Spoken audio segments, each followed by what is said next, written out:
to Book 101 Review. Book 101 is all about the books that I read for the last 40 years. And today I have a special guest. He's the author of the book Maggie Turncoat. No other than Mr. Ziah Miller. Welcome Hello. to Book 101, Mr. Zia. And can you please introduce more about yourself? Yes, my name is Ziah Miller, and I am an author. And my career was actually built off of video games for the longest time. And I wrote my debut novel, Maggie Turncoat, in the year 2019. And that's when the pandemic hit. And then I released it the next year. And I was not expecting it to be such a well received book. I was actually writing to learn how to write a book. And so I made up a character in this world that I've had for a long time. Well, not a made up character. I took a side character and actually focused on her. And it turned out to be a very, very good book, which basically altered my career path from making video games to being a full time author. So, right, currently I'm a full time author writing more books on this series and making video games for my IP. Mr. Zia Miller.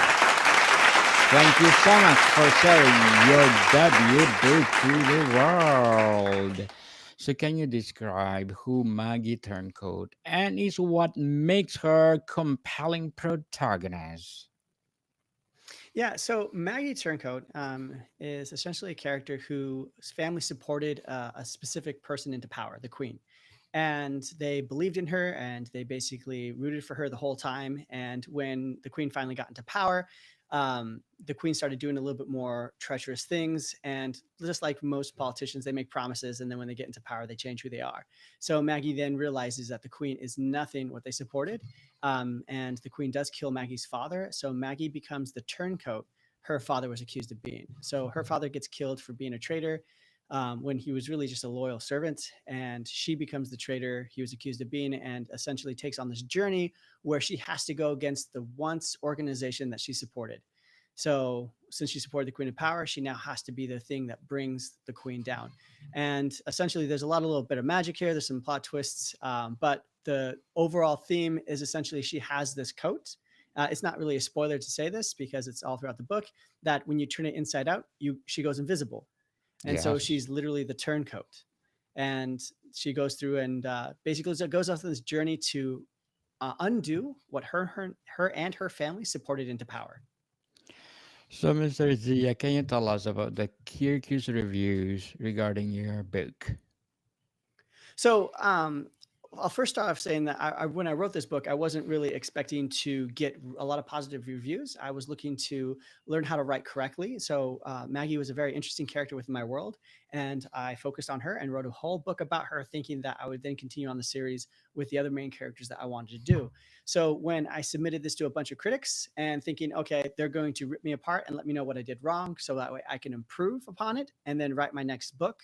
I went through a lot of iterations and beta readers.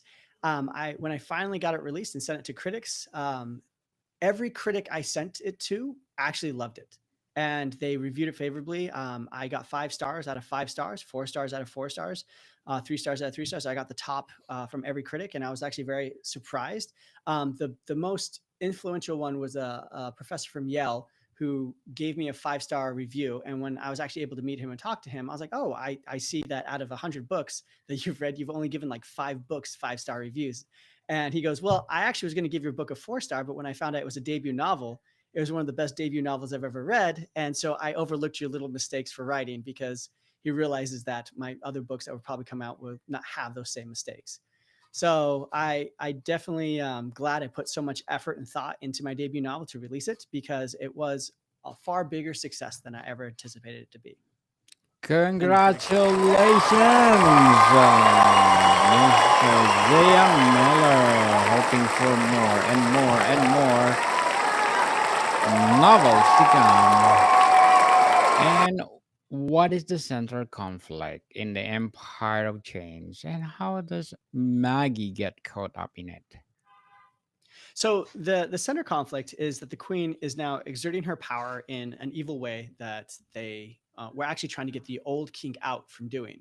So it's basically the same old. They put in a new queen, thinking that she would overthrow the evils that the old king had established to only do things far worse.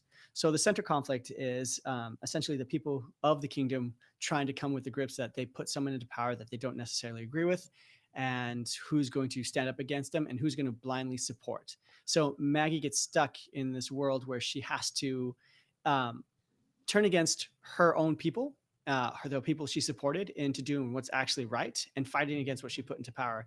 And so this conflict basically blows up to a full blown rebellion that she is the hope and centerpiece of, because there's not much magic in my world yet.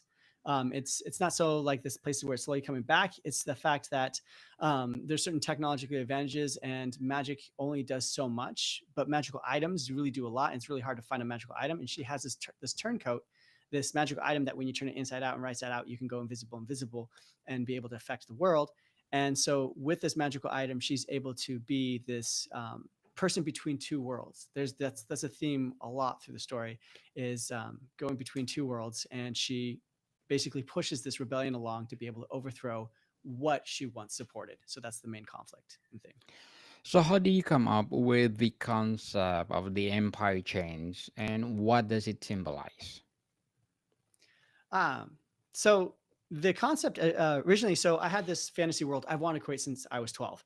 And the characters I wanted to write about, Maggie was one of them, but she was a side character. And she was this, I don't want to say goody little two shoes, but she was this, the pure, because my main character for the series I want to write was a anti-hero. And Maggie was always this pure hero that always did the right thing. That was kind of a contrast to the main character I wanted to write, who was an anti-hero. And so I came up with these characters, kind of building the story for this main character. So when I really wanted to focus on Maggie Turncoat and the Empire Chains, Maggie fights against any like true enslavement, true injustice. And so the Empire Chains is just kind of like, well, it's pretty obvious what it is. It puts peoples in chains, and it essentially captures and controls people and their thoughts and their ideas. And so it's not just chains physically, it's metaphorically putting people in a mental chain or a mental block or a way of controlling their thoughts. And so this was an overall arching theme within my other books. And Maggie really kind of fleshed out why she's fighting it in Maggie Turncoat and the Empire Chains, of the thought of going against something that controls your thoughts and controls your body and basically enchains people. So yeah. So, in the world of Maggie Turncoat, rooted in a specific historical or fantastical influence?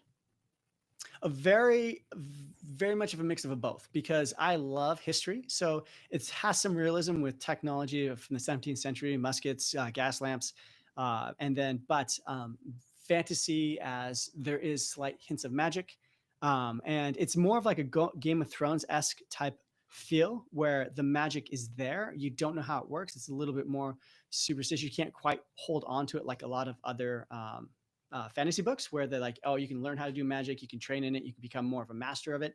This one is more intangible. You can't quite touch it, you can't quite master it. And these magical items really do kind of leave a lasting impact because they're so uncontrollable, unobtainable.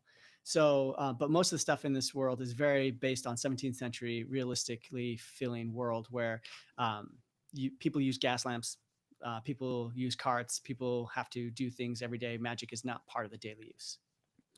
So, Mr. Zia, what themes do you aim to explore through this novel?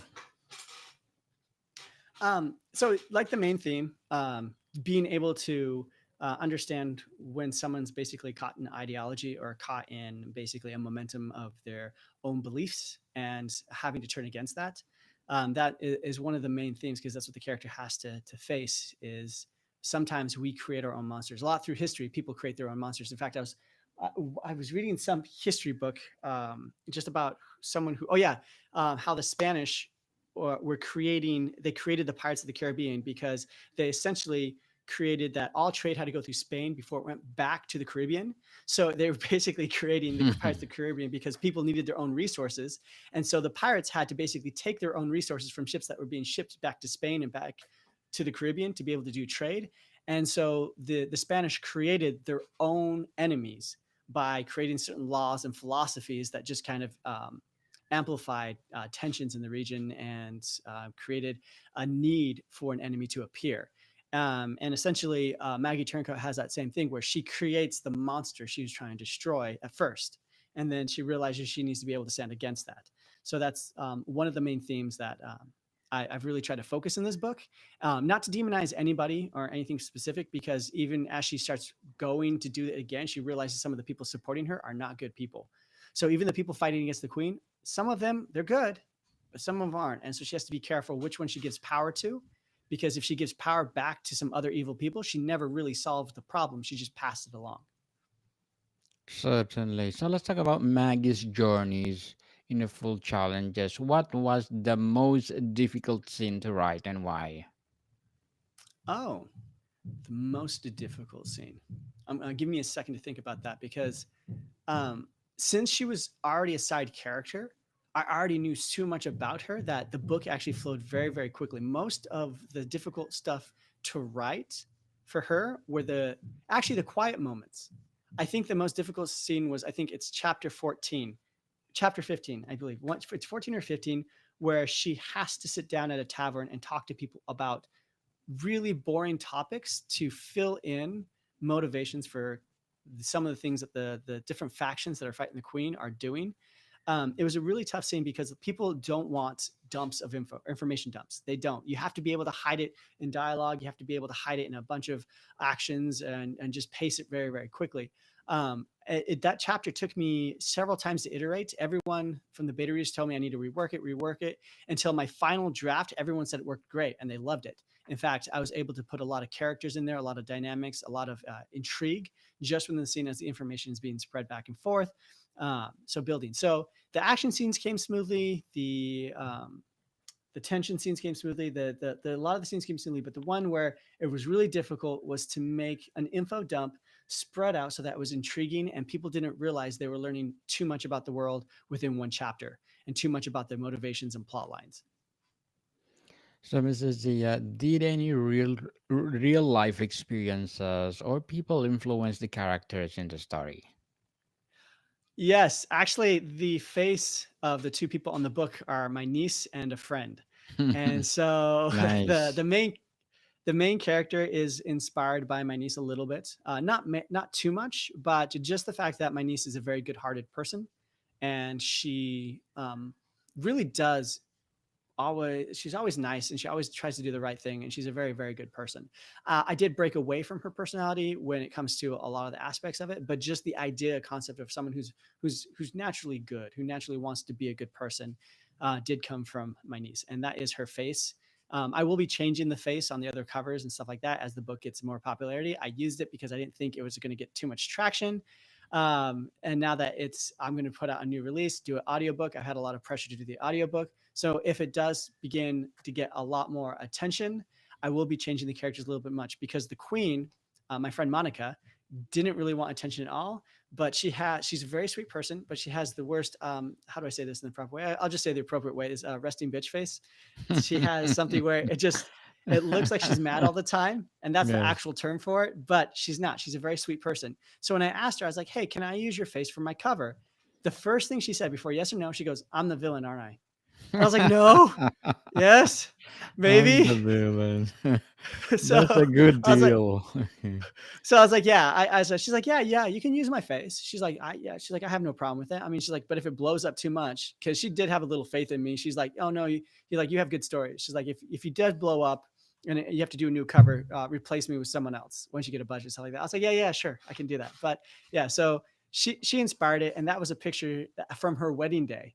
Nice. And the thing is it was a joke because she's usually smiling at all the pictures, but there's one picture where she's at the table looking very upset at the camera person. She wasn't upset. She was just thinking about something. And that was the picture I used her face from, is when she's just looking at the camera, like sneering at it, when really she was just thinking off in her thought about something random. Nice. So, Mr. Zia, do you think your novel will become a series on Netflix or a motion picture? So I know actually some very authors that are a little bit more successful than me, actually far more successful than me, and their books are tied up in series, they're tied up. It's just such a cluster there in Hollywood and making films. My first career is I was actually a camera and video editor in Vegas doing commercials and events, and I was actually about to go Yes. into the Netflix business making TV shows. I switched over to being a software engineer because it was less competitive and I could focus on the stuff. I was actually married at that time, and I really wanted to have a family, so I focused on a more solid career as a software engineer. I went into games, and I knew how convoluted and clustered the industry was. So with my series, I would love for it to go to be a Netflix or TV or something along that lines, but I know the chances of it happening and just the hurdles that have to go under is very unlikely. The thing is these books will be in video games. We're actually putting out the demo Video for the games. video games. Yeah, Nice. we're going to be putting out the demo for the video game that features Maggie Turncoat next month. She's basically an optional campaign for a video game, for a deck building card game, and to get a whole deck based off the book. And so these are a card game where you build up characters that have attack powers, and there's a whole deck dedicated to Maggie Turncoat where there's going to be 15 cards from 15 characters from the book that all have different powers that have a certain play style that you want to use. The main game is more of a universe. It's not a specific book, and that way we can use different franchises and different books and pull them in as a card game within the game. But Maggie Good will be luck. the actual tutorial featured gameplay. Good luck to that, Mr. Zia. Keep up the good work. So, what would be your advice for those people out there who want to write their own novel like you? So my first advice is take constructive criticism Yes. the best you can, because your story is good. The problem is you may not know how to communicate it. When I wrote my book, Maggie, and I liked the story, I read it. I was like, wow, this is a really good story. I love it. I sent it out to 5 professional beta readers who all said it was horrible. The story wasn't horrible. It's how I communicated it was horrible. So I rewrote it. Didn't rewrite the story. The story plot, all the beats, everything's the same. But the timing, I adjusted it. Sent it out to 5 more beta readers. They said it was slightly better. They said, oh, hey, that's not too bad. You got some things to work on. So I worked on all their advice. If you can understand constructive criticism and not take offense to it and actually improve upon it, your work will have a higher chance of success. And that's what I've learned from it. So I'm very big in receiving constructive criticism and being able to understand it, that it's not essentially my idea that's wrong. It's just how I might communicate it, and it might be confusing. And since I've been an author and a writer, my next consecutive books have been a lot easier because I've learned so much that most of the beta readers and most of the alpha readers and all of them have never had the same complaints. They've never said the communication issues are a problem, and it's great because now they can tell me about plot holes or like story related issues that are things I need to fix, rather than, hey, I don't understand what's going on here. That's not the reader's fault.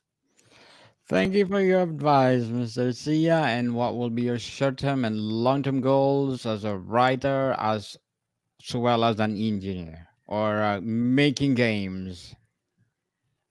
So my long-term goals as a writer, and this is why I'm doing this full time. I've been doing this full time now for almost a year, and I have all these books built up. And starting next year, I'll be putting out a book probably every 6 months to every 9 months, no matter what. I already have the backlog, and so as a writer, that's what I want to do, and I want to be able to do tours, meet people, and actually continue on that. As for the video games, I want to be able to make video games off my IP so people can experience the world actually in a more tangible way than just reading a book. So the video games that we're working on will involve my IP and bring it into the world that you've read about, meeting the characters that you've read about in a gameplay type of environment, so that you actually feel you visited the world, which is something you can't quite do with film either. Film, you can see the world. Video games, I feel like you can visit the world. Some of my best memories are playing Skyrim and walking around super confused and having to learn the world and the culture and be able to interact with the people there and really feel lost and confused until I understand it. And I felt like I visited the place. And I want to be able to do that with my video games, to be able to have people come to the world that I have created, the universe Maggie Turncoat is taking place in, and be able to see this universe and actually feel like they're stepping out of their own world into a new world. So that's my goal, is to create this content. And like I said, we have a video game coming out next month, but the goal for my books is to be able to, starting next year, release a book every 6 months to 9 months so people can actually get a more fleshed out world to visit.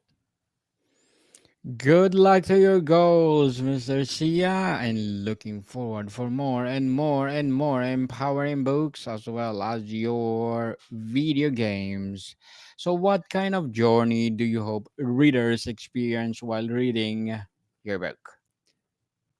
So with Maggie Turncoat, I'm hoping that they experience the fact that just because you did something that could result in a tragic event, being able to acknowledge it and being able to adjust to it, and being able to right your own wrongs is admirable. Everyone makes mistakes. Everyone falls down. But within this book, Maggie, it starts off with her realizing that she's made certain mistakes in her life. Not her fault. She was young. She was doing what she thought was best. And that as she continues on getting older, she becomes wiser from that, learns from her mistakes, and actually tries to fight the wrongs that she kind of helped put in power. So I'm hoping people kind of understand this. This is kind of how I've done with writing and a bunch of other stuff is that I make mistakes, and instead of just ignoring them and sweeping them under the rug, I directly approach them and try to improve upon them. Nobody's perfect. I still make mistakes. Everyone will, but it's one of the things Yes. that watching your mistakes, learning from your mistakes, and being able to improve upon them is what makes you a better person and what makes you worth the time of other people to follow and be able to listen to.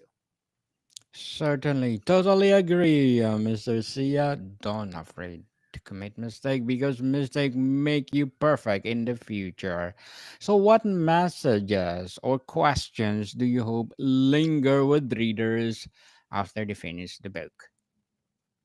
So when I wrote Maggie Turncoat, I didn't want so many questions and lingering. It does continue on series because I know it would continue into a series more, and the characters would continue.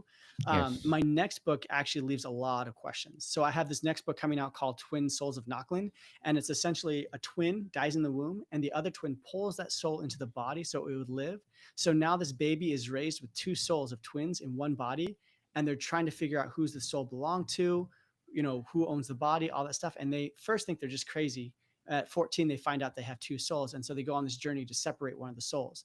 That one has a lot more questions lingering. That one's the series I always wanted to write. Maggie Turncoat, that character, is in those books as not really an antagonist, but because this is the anti-hero I wanted to write, it's more of making people question what is really good for per person. And the questions that linger there, they I didn't want to leave them in Maggie Turncoat. So with Maggie Turncoat, there's not too many questions morally. There's not too theory. They're more of the world, more of the plot line, more of the just how the story of Maggie Turncoat is going to continue on. So most of the people, the questions on there is how will the conflict that Maggie has with the queen, because she doesn't kill the queen in the end of this book. It's not a spoiler because people know that the queen goes on to other books. She doesn't kill, but the conflict continues. So what is that conflict evolving into? Because a lot of people always say happy ever after, but tomorrow still happens. The next day still happens. What do conflicts happen? Even after the happy ending, happy ever after, what will happen tomorrow? So that's usually the question that happens Certainly. with Maggie Turncoat. Certainly interesting, Mr. Zia. So, what's your favorite line or moment in the novel, and why does it stand out for you? That's a spoiler. So my favorite line and stuff I Sorry. actually can't say. Yeah, no, no, no, no. You're right. You're right. Yeah. So there are some that would stand out to me that aren't spoilers, but my favorite line in my book is literally a spoiler when I would say it. And so I'll have to think of something that isn't a spoiler that I really, really enjoy in my book. Most of my favorite lines, why they're not directly a spoiler, people can, if they're aware of it by the time they start reading it, they're kind of aware of a plot point. Um, I will say one that I really liked from a character where, oh, you know what? I don't know if any of my favorite lines wouldn't just reveal major plots from my book. Don't worry, don't worry. So So, did you encounter any personal or creative challenges while writing this book? yes, a lot of the personal challenges was the fact that I've been an artist almost all my life. I did the art for my cover. I did concept art for video games. I was a camera and video editor. I became a software engineer because I wanted to make a good living at that time. And the thing I found is why I was creative. The biggest challenge is I don't communicate well through words. Talking and speaking is fine. That's different. But actually writing down in words and handing over those words to someone else doesn't actually convey. There's certain information missing. So it was a massive struggle for me to be able to master that skill and become an actual professional author. I think a lot of people think their idea will carry them through. And there's a lot of authors that said this. They're basically saying a good storyteller doesn't make a good book. A good author can take a bad idea and make a good book. True. So it's not the idea that's going to sell it. It's how you communicate an idea. Because you can have the most boring idea. In fact, there's a book I read. It was a very short book. I think it was only 30,000 words, but it was literally of just one day, just the guy going throughout his day. And it explained all the guy's thoughts, his process, and it was very intriguing. And it was the most boring day ever.